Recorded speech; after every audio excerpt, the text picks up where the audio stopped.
Good morning, everyone. Yesterday we looked at the first of the 6 levels of total body connectivity, which was breath.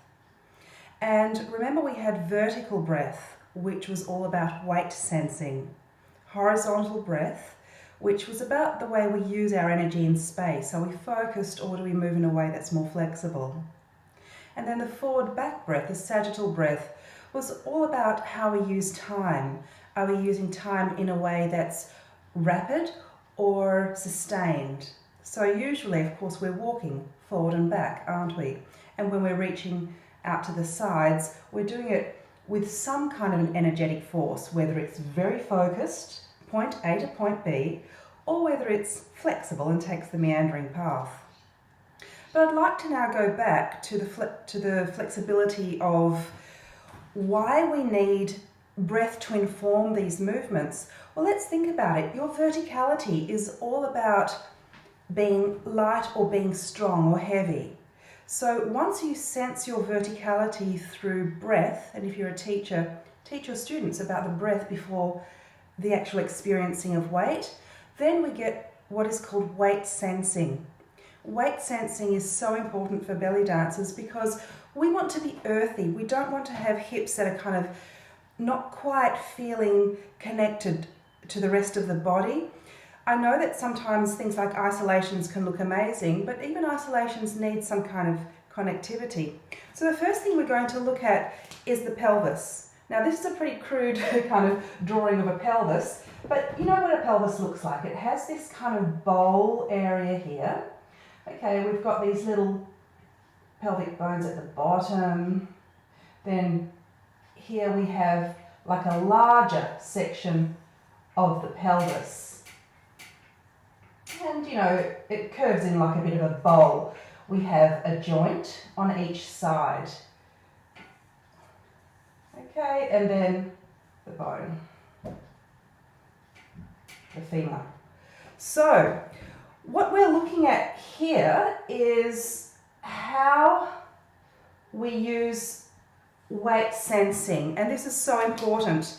Now, what often happens with belly dancing is we think that the pelvis is just this one unit that we work shape with. Well, actually, our weight, our true gravity, falls in a section of the pelvis called the true pelvis. Now, the true pelvis is this section between the joints. It's that section right there. Okay, so that section is where we do our weight sensing, and that's what we call the true pelvis. The true pelvis. So it's like a little bowl, and that's where you feel all of your gravity come down into, and if you do that, you feel very balanced. There's sometimes a little bit of a problem when people are using what we call the false pelvis, and that's the big rounded side here. And of course, these are also terms that they use in medicine and in hospitals. They will say true pelvis and false pelvis. So if you're dancing from your false pelvis, okay, you can do a nice big accent once in a while, but actually it's the true pelvis that you're working through, and we're going to demonstrate this in a moment, because this is where your gravity falls. Now, if you're working with your true pelvis, then the energy is spread through the joints and you connect down into the ground, but you're also getting this kind of feeling of gravity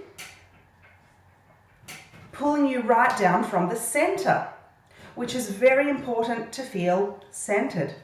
Okay, so I've done another little diagram here for you of an egg. And an egg is similar to the hips because the hips are a bowl, right? And so is the bottom of an egg.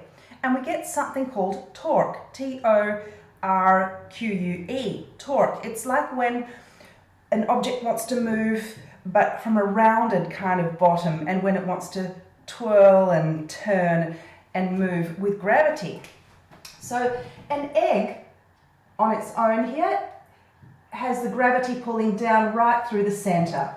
Okay, so the main weight of the egg is through the center, but if you tip the egg over to the side, even if the liquid inside goes flat, you're going to find that the center of gravity shifts just a little bit to where there is more weight in that egg.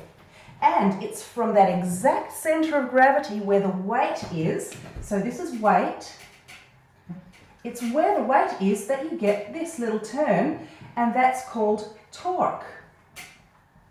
So that turn is torque. So let's think about this. We've got hips that we're working with, and we push the energy over to one side.